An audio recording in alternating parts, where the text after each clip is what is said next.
Deirdre McKenzie and Brett Wilson attended the University of Southern California, USC. Deirdre received a half-tuition scholarship and several scholarships and awards from the theater department that fully covered the cost of tuition, and Brett received a full scholarship to volleyball. Going to the same college at the same time, paying most, if not all, of their expenses was one of the few things they had in common, except for the desire to have children. Deirdre's height is 5 feet 1 inch. Weight, 105 pounds. Light brown hair, blue eyes, small A-cup breasts. Although she was a theater major, except for stage performances, she was an introvert and ambivert while attending USC. Deirdre had bad experiences with jocks during high school and avoided them completely if possible. She was attracted to guys of average height who were sensitive and trainable. Brett is 6 feet 5 inches tall, weighing 220 lbs, with blonde hair, brown eyes, an extroverted personality, who is good at hiding his intelligence with charm. He has a low opinion of people who regularly express emotions. He is attracted to tall, blonde women, regardless of their level of intelligence, and from his sophomore year of high school until his graduation from the University of Southern California, he did not date a single woman who was not blonde and at least 5 feet 10 inches tall. Even though Deirdre and Brett studied together for 4 years at the University of Southern California, they rarely interacted directly. They had the same English class in their first year, the same French class in their second year. They dated once as a couple in their freshman year because Deirdre's then-date was good friends with Brett, and in their senior year, they both attended Fed 12. Brett was taking a class to help recover from an injury, and Deirdre got there by mistake, thinking she was signing up for Fed 120B, regular yoga, but saw no reason to transfer since most of her classmates were women, and Brett, a wrestler and football player, was the only one male. They had one unusual experience that they shared. During Parents' Weekend in their junior year, they sat at the same table during lunch, and their parents seemed to be very friendly with each other. Also, Brett's mother talked a lot to Deirdre, and Deirdre talked to Brett. After dinner, Brett's mother asked about Deirdre. "Deirdre seems like a very smart and attractive young girl, Brett. Have you ever met her?" "Come on, Mom. You know I only like tall, blonde, busty women like you," he grumbled, blushing slightly at first. "You're terrible," his mother sneered, hitting him on the arm. At the same time that Brett's mom was talking to him, Deirdre's mom was talking to her. "Brett seems like a very nice, handsome young man. Have you met him?" After an initial slight blush, Deirdre replied, "Mom, you know that I don't date jocks." "It's a pity," Deirdre's mother replied. "He would have been a great catch." "But I'm not a hunter, Mom," Deirdre laughed. Given their personalities, tendencies, likes, and dislikes, it seemed ironic that during the last half of their junior and senior years, even though Deirdre had difficulty seeing the audience from the stage, she could have sworn she saw Brett at least 4 times during stage appearances in plays in which she had a leading or starring role, and during at least 5 home volleyball matches. Brett was absolutely sure that he saw Deirdre in the crowd, and he even asked one of his friends to secretly give her ticket to the sold-out final game of the year, which was the de facto conference championship. Brett and Deirdre seemed to briefly gaze into each other's eyes whenever they were close. Both looked confused and perhaps awkward. About 16 months after graduating from university, Brett married Cheryl, a 5'11" blonde, Busty, who graduated from UC at the same time as him, and Deirdre married Kent Carlson, her UC boyfriend of 18 months, who had just finished graduate school at UC Business School, a sensitive 5'8" guy. Brett was entrepreneurial, and soon after graduating from university, he started a business selling electronic goods.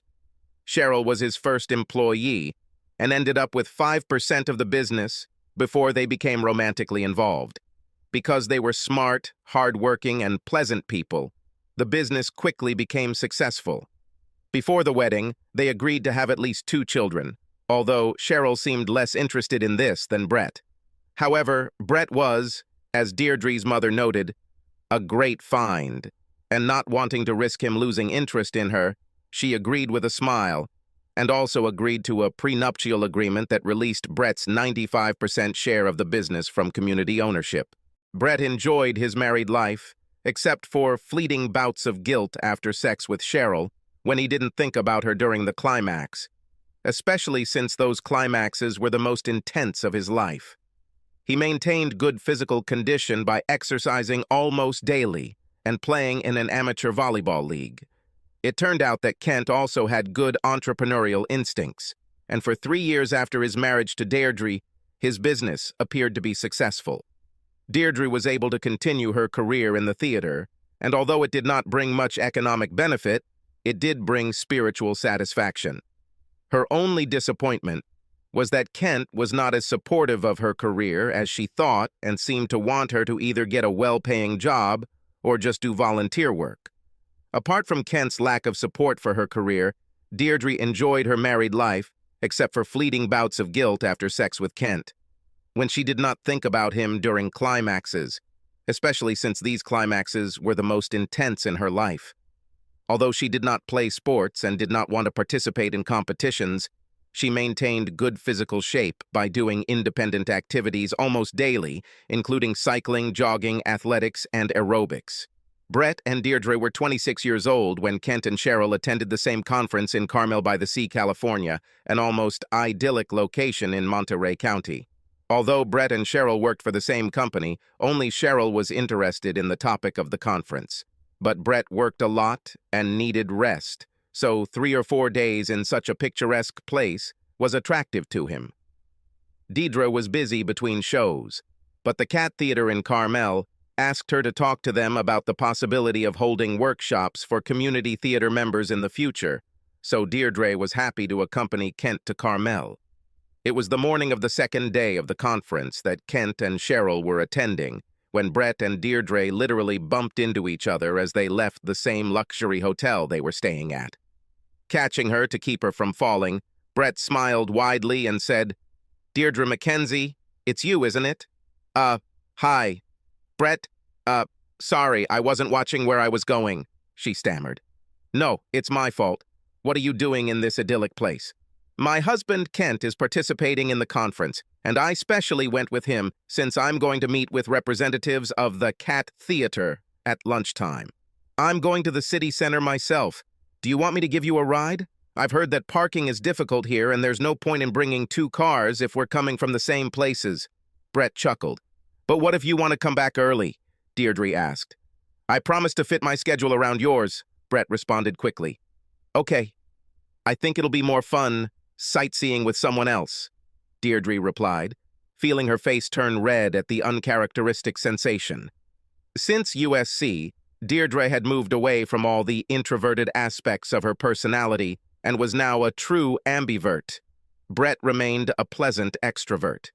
Remembering what they did after college, they enjoyed exchanging ideas while walking around the picturesque city. When it was time for Deirdre's lunch, Brett had a proposal. "Deirdre, if I agree to pay all expenses, do you think the 3 people you're dating would be okay with me coming to lunch with you?" "I promise not to interfere in your conversations." "We can ask," she beamed. "Where do you meet them?" "In Cat. It's about 2 blocks from here." When they arrived at the Cat, they were greeted by 3 members of the board of directors, and they gladly accepted Brett's invitation as long as the divvy, where they had a dinner reservation, could accommodate 1 more. When it turned out that this was not a problem, Brett was seated at a round table across from Deirdre so that she could sit between the 2 board members. After the initial pleasantries, Brett primarily watched and listened as Deirdre stunned the council members with her expertise and suggestions, and Brett was extremely impressed by her composure, and something else that could not be expressed in the form of clear thoughts, let alone words. The same problem Brett had with Deirdre at USC. After an enjoyable 90-minute lunch, diners headed to the Cat so the board members could give Deirdre a tour, with Brett walking alongside. After the tour, Deirdre took Brett's hand and said, "Thank you for lunch. And I hope that our conversation about the theater was not too boring for you. I like it. I learned a lot today, and I am sure that I will be able to appreciate plays more in the future," he replied. "Did you like the plays in which I played at the University of California?" Deirdre blurted out before she even caught herself. In fact, she had no desire to tell Brett that she had seen him in the audience at several performances. Brett's answer was even more awkward than Deirdre's question. They both blushed as he stuttered, "Yes, well, I think, I went with my companion to, a couple of performances at school, yes. You were really great." Deirdre quickly changed the subject. "Since you supported me, let's now go wherever you want." Taking his hand, she led him away from the cat. They ended up going on a 2-hour walking tour, which they both enjoyed, with several other tourists from England and Germany, and soon after it ended, they had to return to the hotel to meet their spouses after the conference day ended and have dinner that evening. During the return trip, both Brett and Deirdre seemed thoughtful. Finally, Brett asked, "Would you like to go to the beach tomorrow and rent kayaks and surfboards while our spouses are at meetings?" "Of course. With pleasure," Deirdre smiled. "Maybe we can meet in my car at 9 a.m., Brett suggested. "Sounds great," Deirdre smiled. After they got out of Brett's car, Deirdre said, "Thanks for the great time, Brett." And then she stood on her tiptoes and kissed him on the cheek. After dinner and dancing, in different places and with different participants, Brett and Deirdre retired with their spouses to their luxurious apartment. Neither Cheryl nor Kent knew what was happening to them, as Brett and Deirdre attacked them with the readiness of newlyweds, resulting in all four of them having a great night's sleep. The next morning, Deirdre and Brett met at 8:55, both looking forward to the start of the day. On the beach, they kayaks and paddleboarded, having a great time. When 11:30 arrived, they had a quick lunch at a hut near the beach and lay on the sand for about an hour to digest their food. At the end of this time, Deirdre, in her bikini, which Brett's bulging eyes behind his reflective sunglasses really liked, asked, "What else would you like to do today, Brett?" Something seemed to click in Brett's head. He slowly took off his sunglasses, looking at Deirdre. Then he took her hands in his, sighed heavily, and said, "I promised myself 5 years ago that if I ever got a chance like this, I would ask. Even if you end up hating me, I have to take this chance. More than anything in the world, I would like to have sex with you." Brett was prepared for almost any answer other than the one he received. After at least a minute's delay, with Brett and Deirdre looking at each other in silence, Deirdre replied, "Not on the beach? We need a hotel room, but not the one we stay in with our spouses." Brett kissed her quickly on the lips and then said, "Pack your things." 15 minutes and a few awkward glances at each other later, they found themselves in the motel room closest to the beach. It was clear to both Brett and Deirdre that they finally had to admit that they had been having fantasies about each other for years. Why neither of them was willing to admit, let alone act on these thoughts during their time at USC was unclear to both of them. One would think that after years of boredom, they would pounce on each other like a pair of cats in the jungle. Another surprise was that they didn't. Brett and Deirdre carefully but purposefully removed each other's clothes as they stared at each other in the motel room. It seemed that they looked into each other not only in the eyes, but also in the soul. When they were both naked, Brett lifted Deirdre into his arms, and they kissed tenderly. Not with animal passion, but in a subdued manner of adoration. When they broke the kiss, Brett gently laid Deirdre on her back on the bed, and they began to excite each other with mutual caresses. After their mutual satisfaction increased the sexual tension, they became entwined. Their intercourse was tender and passionate at the same time. Brett showered kisses on her face and neck, and she wrapped her arms around his neck, as if holding on to life. Although Brett was not boisterous, he was energetic.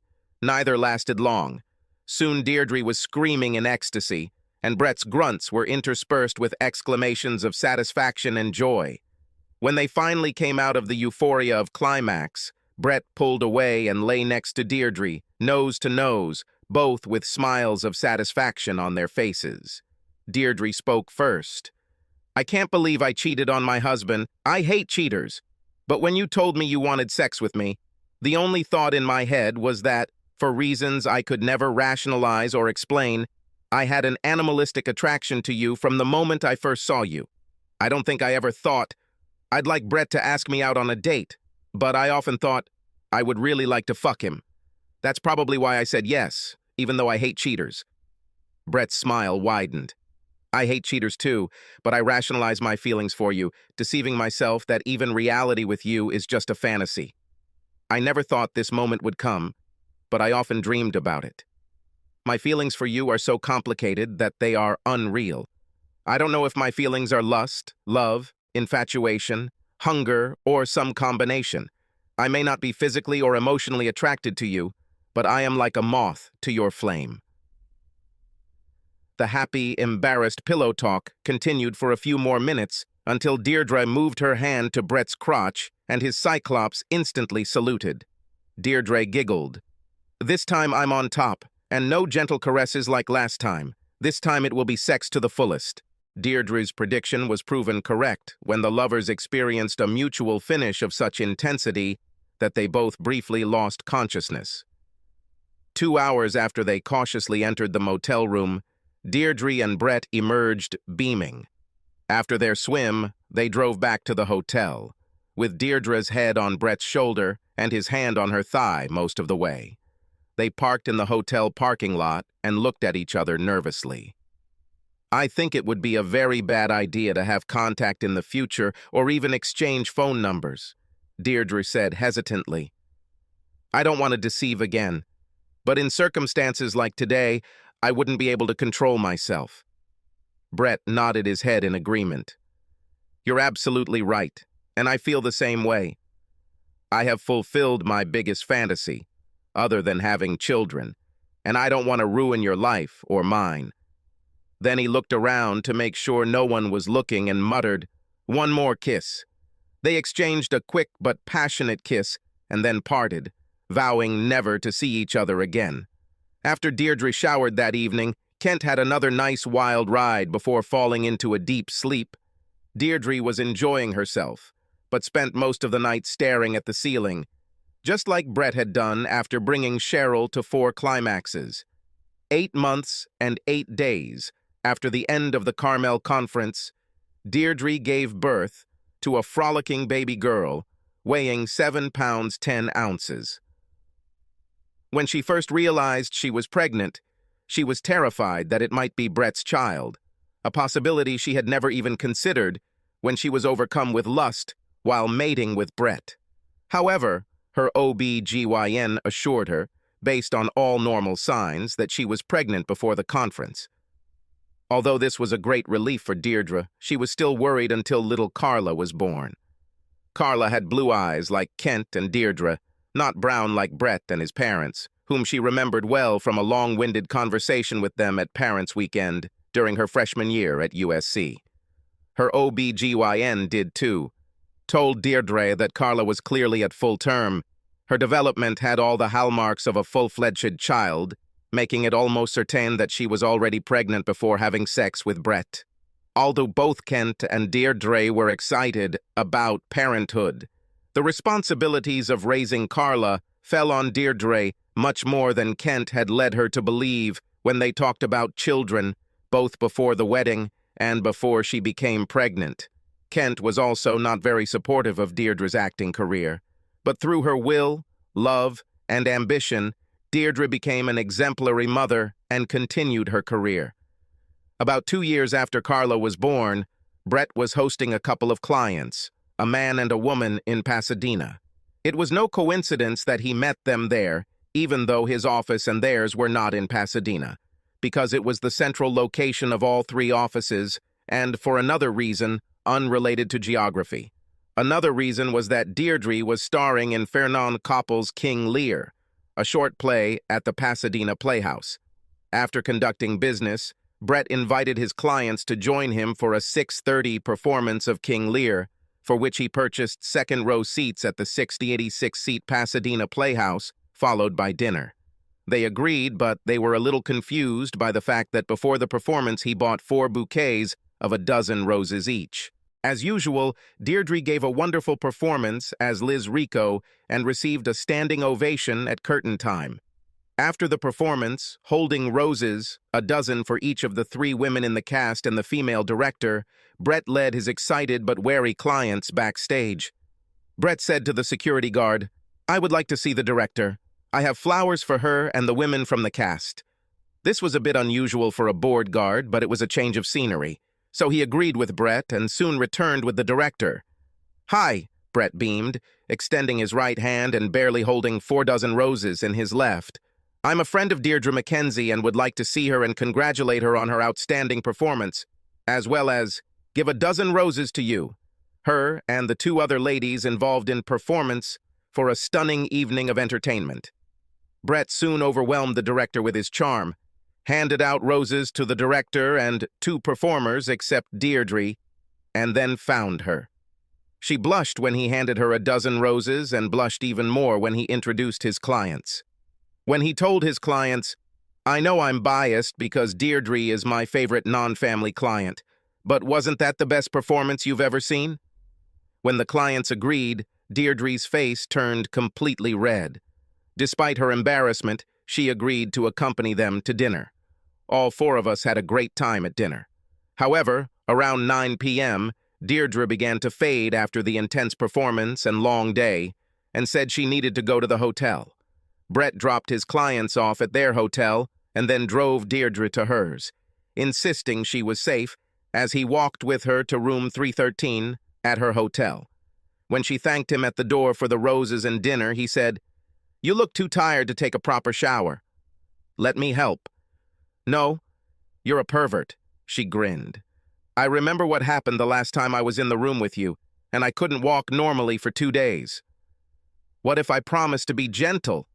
Brett begged, turning on his charm to maximum. Deirdre did try to fight off his seduction, but because she was tired and because deep down she didn't want to resist, she allowed him to take her to her room. Brett was very respectful as he undressed Deirdre, all the while complimenting her performance in the play and how sexy she was. He didn't try to fuck her in the shower or even really touch her private parts. I just washed it carefully and wiped it dry. However, after he dried her off, everything changed for both of them. Brett became sexually aggressive and Deirdre responded in kind. 5 minutes after Brett had dried Deirdre, she was screaming in climax as he caressed her sweet private part. Luckily, she was screaming into her pillow so as not to wake up the other hotel guests. 5 minutes later, she was riding him like a rented mule as he continued to caress her. Brett fucked her 2 more times that night, and when they woke up the next morning in each other's arms, they were as sexually satisfied as they could be, and the guilt had not yet set in. They dragged themselves out of bed and showered again, both too exhausted to have sex. As Brett got dressed to leave, Deirdre became serious.